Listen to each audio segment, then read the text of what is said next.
मंत्र के संबंध में अनेक ज्ञातव्य बातें, मंत्र के विविध दोष तथा उत्तम आचार्य एवं शिष्य के लक्षण। सनत कुमार जी कहते हैं, अब मैं जीवों के पास समुदाय का उच्छेद करने के लिए अभिष्ट सिद्धि प्रदान करने वाली दीक्षा विधि का वर्णन करूंगा, जो मंत्रों को शक्ति प्रदान करने वाली है। दीक्षा दिव्य भाव को देती है और पापों का क्षय करती है, इसलिए संपूर्ण आगमों के विद्वानों ने उसे दीक्षा कहा है। मनन का अर्थ है सर्वज्ञता और त्राण का अर्थ है संसारी जीव पर अनुग्रह करना। इस मनन और त्राण धर्म से युक्त होने के कारण मंत्र नाम सार्थक होता है। मंत्रों के लिंग भेद। मंत्र 3 प्रकार के होते हैं, स्त्री, पुरुष और नपुंसक। स्त्री मंत्र वे हैं जिनके अंत में 2 ठक अर्थात स्वाहा लगे हों। जिनमें अंत में हुम और फट हैं वे पुरुष मंत्र कहे गए हैं। जिनके अंत में नमः लगा है वे मंत्र नपुंसक हैं। अतः इस प्रकार मंत्रों की जातियां बताई गई हैं। सभी मंत्रों के देवता पुरुष हैं और सभी विद्याओं की स्त्री देवता मानी गई है। वे त्रिविध मंत्र 6 कर्मों से प्रयुक्त होते हैं, जिनमें प्रणवांत, रेफ, रा और स्वाहा प्रयोग हो वे मंत्र आज्ञेय अग्नि संबंधी कहे गए हैं। मुने, जो मंत्र भृगु बीज, सम और पीयूष बीज वम से युक्त हैं वे सौम्य सोम संबंधी कहे गए हैं। इस प्रकार मनुष्य पुरुषों को सभी मंत्र अग्निमोष्मात तक जानने चाहिए। जब श्वास पिंगला नाड़ी में स्थित हो अर्थात दाहिनी सांस चलती हो तो आग्नेय मंत्र जागृत होते हैं, और जब श्वास इडा नाड़ी में स्थित हो अर्थात बाईं सांस चलती हो तो सोम संबंधी मंत्र जागरूक होते हैं। जब इडा और पिंगला दोनों नाड़ियों में सांस चलती हो तो अर्थात बायां और दाहिना दोनों स्वर समान भाव से चलते हो तो सभी मंत्र जागृत होते हैं। यदि मंत्र के सोते समय उनका जप किया जाए तो वो अनर्थ रूप फल देने वाला है। प्रत्येक मंत्र का उच्चारण करते समय उसका श्वास रोककर उच्चारण न करें। अनुलोप क्रम में बिंदु अनुस्वार युक्त और विक्लोम अनुलोप क्रम में बिंदु अनुस्वार युक्त और विलोम क्रम में विसर्ग संयुक्त मंत्रों का उच्चारण करें। यदि जपा हुआ मंत्र देवता को जागृत कर सका तो वह शीघ्र सिद्धि देने वाला होता है, और उस माला से जपा हुआ दुष्ट मंत्र भी सिद्ध होता है। क्रूर कर्म में आग्नेय मंत्र का उपयोग होता है और सोम संबंधी मंत्र सौम्य फल देने वाले होते हैं। शांत, ज्ञान और अत्यंत रौद्र ये मंत्रों की 3 जातियां हैं। शांति जाति समन्वित शांत मंत्र भी होम फट ये पल्लव जोड़ने से रौद्र भाव धारण कर लेता है। मंत्रों के दोष। छिन्नता आदि दोषों से युक्त मंत्र साधक की रक्षा नहीं कर पाते। छिन्न, रुद्ध, शक्तिहीन, परांगमुख, कर्णहीन, नेत्रहीन, किलित, स्तंभित, दग्ध, त्रस्त, भीत, मलिन, तिरस्कृत, भेदित, सुषुप्त, मदोन्नमत, मूर्छित, हतवीर्य, भ्रांत, प्रध्वस्त, बालक, कुमार, युवा, प्रौढ़, वृद्ध, निशिंत्रशक,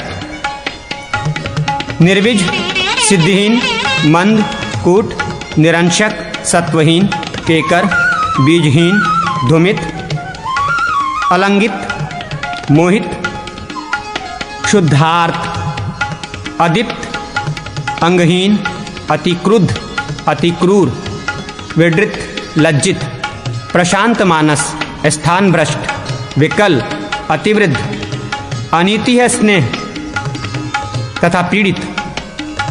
ये 49 मंत्रों के दोष बताए गए हैं। अब मैं इनके लक्षण बतलाता हूँ। जिस मंत्र के आदि, मध्य और अंत में संयुक्त, वियुक्त तथा स्वर सहित 3, 4 अथवा 5 बार अग्निबीज रम का प्रयोग हो वो मंत्र छिन्न कहलाता है। जिसके आदि, मध्य और अंत में 2 बार भूमि बीज लम का उच्चारण होता हो तो उस मंत्र को रुद्ध जानना चाहिए। वो बड़े क्लेश से सिद्धदायक होता है। प्रणव और कवच, होम ये 3 बार जिस मंत्र में आए हों लक्ष्मी युक्त होता है।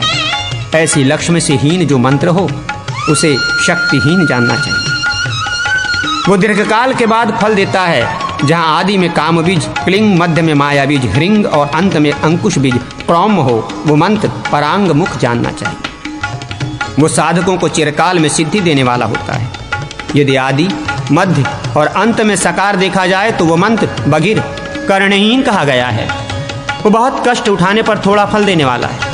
यदि पंचाक्षर मंत्र हो किंतु उसमें रेफ, मकार और अनुस्वार न हो तो उसे नेत्रहीन जानना चाहिए। वो क्लेश उठाने पर भी सिद्धिदायक नहीं होता। आदि, मध्य और अंत में हंस, सम, प्रासाद तथा वाग्बीज एम हो अथवा हंस और चंद्रबिंदु या सकार, पकार अथवा हुम हो तथा जिसमें माँ, प्रा और नमामि पद न हो वो मंत्र किलित माना गया। इसी प्रकार मध्य में और अंत में भी वे दोनों पद न हो और जिसमें फट और लकार न हो वो मंत्र स्तंभित माना गया है। जो सिद्धि में रुकावट डालने वाला है, जिस मंत्र के अंत में अग्नि, रम, बिजनु, बीज वायु य बीज के साथ हो तथा जो 7 अक्षरों से युक्त दिखाई देता हो वो दग्ध संज्ञक मंत्र है।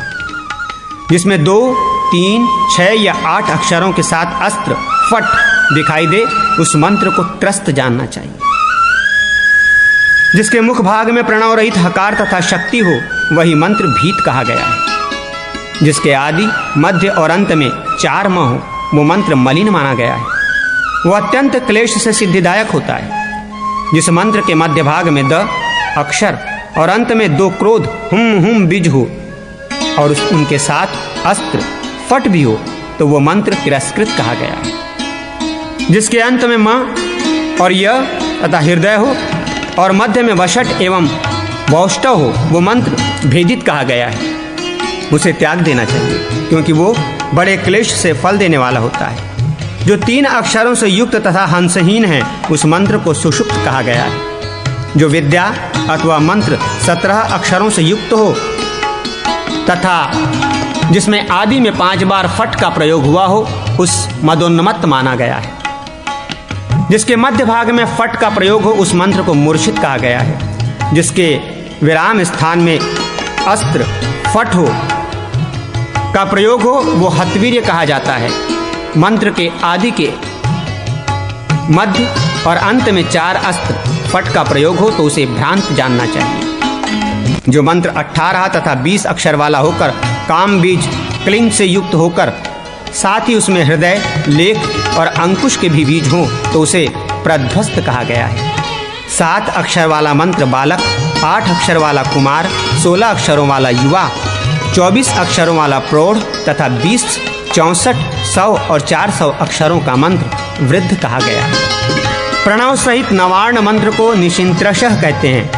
जिसके अंत में हृदय नमः कहा गया हो, मध्य में शिरोमंत्र स्वाहा का उच्चारण होता हो और अंत में शिखा, वषट, वर्म, हुम, नेत्र, भौषट और अस्त्र फट देखे जाते हो तथा जो शिव एवं शक्ति अक्षरों से हीन हो उस मंत्र को निर्विच का माना गया है।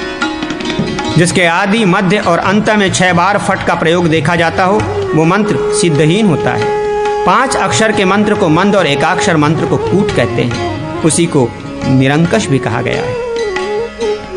2 अक्षरों का मंत्र सत्वहीन और 4 अक्षर का मंत्र केकर, 6 या 7.5 अक्षर का मंत्र बीजहीन कहा गया है। 12.5 अक्षर के मंत्र को धूमित माना गया है, वो निंदित है। 3.5 बीज से युक्त 20, 30 तथा 21 अक्षर का मंत्र आलिंगित कहा गया है। जिसमें दंत स्थानीय अक्षर हों वो मंत्र मोहित बताया गया है।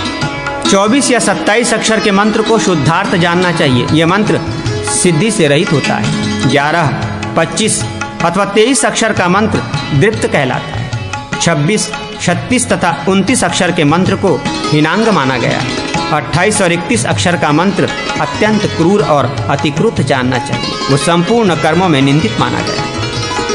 40 अक्षर से लेकर 63 अक्षरों तक का जो मंत्र है उसे वृडित, लज्जित समझना चाहिए। उस सब कार्यों की सिद्धि में समर्थ नहीं होता।